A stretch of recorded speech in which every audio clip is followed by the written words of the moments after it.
नमस्कार, मैं हूँ राज शिकारी। आज हम मूवी एक्सप्लेन करेंगे अमेरिकन साइको। ये फिल्म 2000 साल में आई थी और इसकी आईएमडीबी रेटिंग है 7.6, जो कि बहुत अच्छी होती है 10 में से।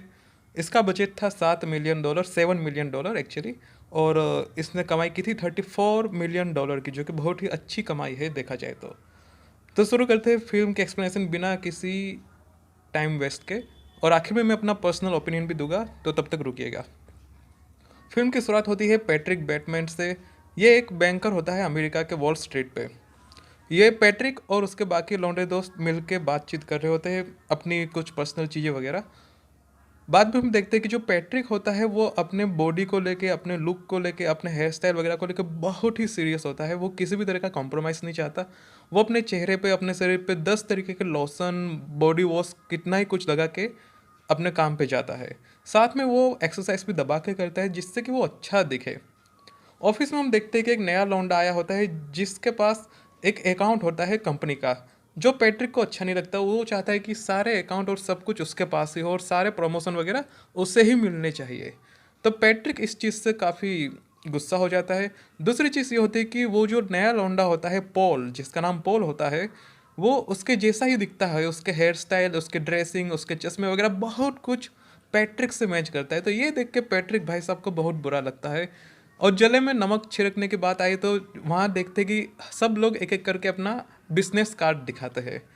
पैट्रिक देखता है कि उससे उसके बिजनेस कार्ड से भी अच्छे कार्ड बाकी लौंडों के पास है।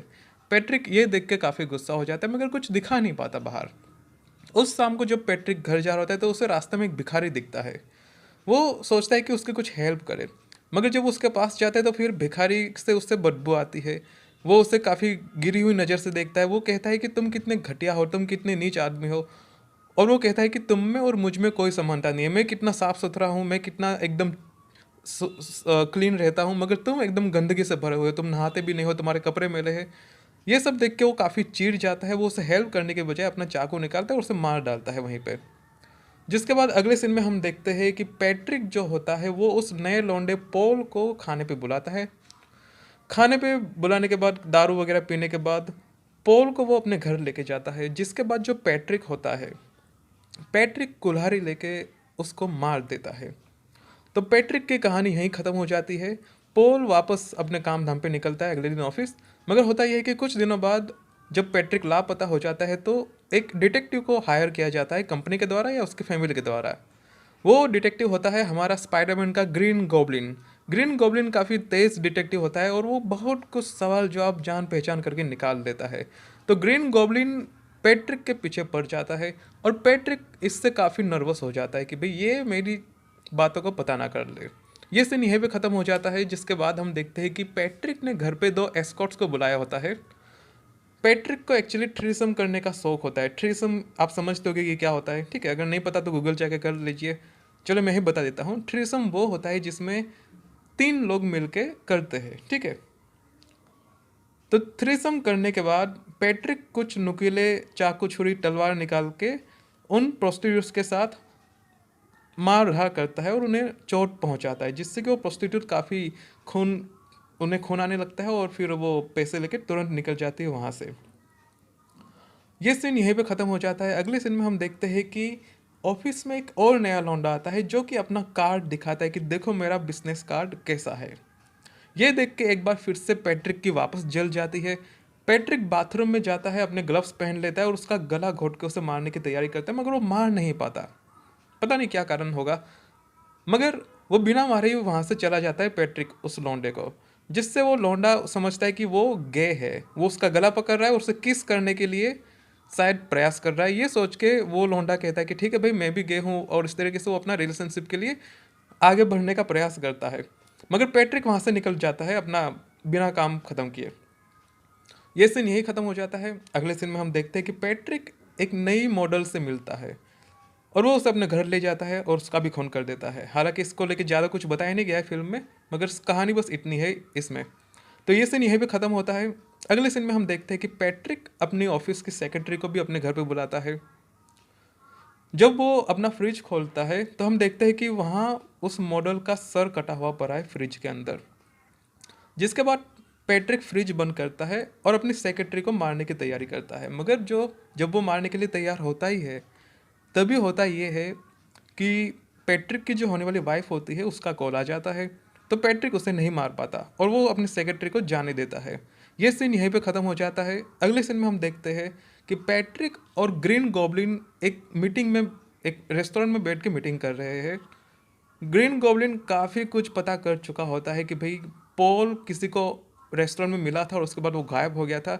ये सब देख के हमारा जो पैट्रिक होता है लीडिंग हीरो, वो काफ़ी नर्वस हो जाता है कि भाई ये तो सब पता कर रहा है आराम से, जिसको देख के वो काफ़ी नर्वस हो जाता है। इनकी मीटिंग यहीं पे ख़त्म हो जाती है। मगर ग्रीन गॉब्लिन बहुत तेज़ी से अपना काम कर रहा होता है और पॉल को कहीं ना कहीं ये अंदाज़ा लग जाता है कि भाई कुछ करना पड़ेगा वरना ये तो सब कुछ निकाल के पता कर लेगा। अगले सीन में हम देखते हैं कि पैट्रिक को एक बार फिर से थ्रीसम करने का मन होता है, तो वो पुरानी वाली एस्कॉर्ट के पास जाता है। हालांकि वो मना करती है क्योंकि पिछली बार उसने चाकू छुरी लेकर उसे घाव पहुंचाए थे, तो वो मना करती है। मगर वो पैसे दिखा के उसे मना लेता है। जब वो एस्कॉर्ट उसके घर जाती है तो वहाँ देखती है कि पैट्रिक ने एक दूसरी लड़की का भी बंदोबस्त करके रखा है, मतलब कि वो एक बार फिर से थ्रीसम करने के मूड में है। तो जो नई लड़की होती है उसे तो कुछ पता होता नहीं है, मगर जो पुरानी लड़की होती है उसे सब पता होता है और वो काफ़ी डरी सहमी बैठी हुई होती है कहीं कोने में। इस सीन के बाद हम देखते हैं कि पैट्रिक थ्रीसम कर रहा होता है अपना और अपना काम ख़त्म कर रहा होता है।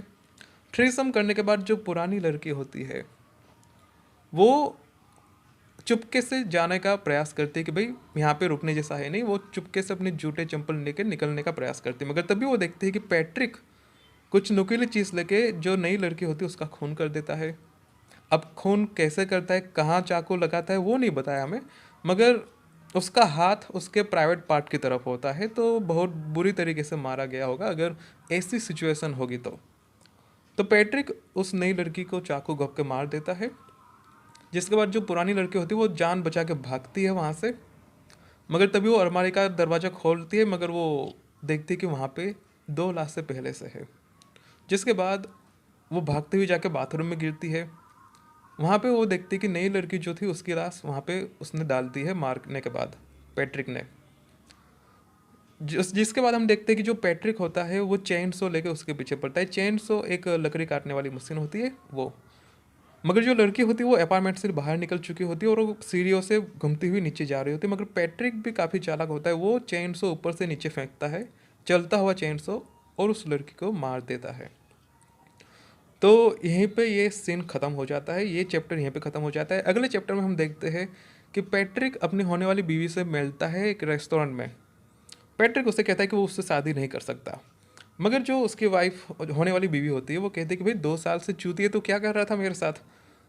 तो पैट्रिक कहता है कि भाई मैं मुझे नहीं पता, मगर मुझे शादी नहीं करनी बस। तो ये है, फिर ये सीन यहीं पे ख़त्म होता है, रेस्टोरेंट वाला सीन। अगले सीन में हम देखते हैं कि पैट्रिक एटीएम में से पैसे निकाल रहा होता है, मगर एटीएम कहता है कि मुझे एक बिल्ली खिलाओ, बिल्ली यानी कि कैट, ठीक है।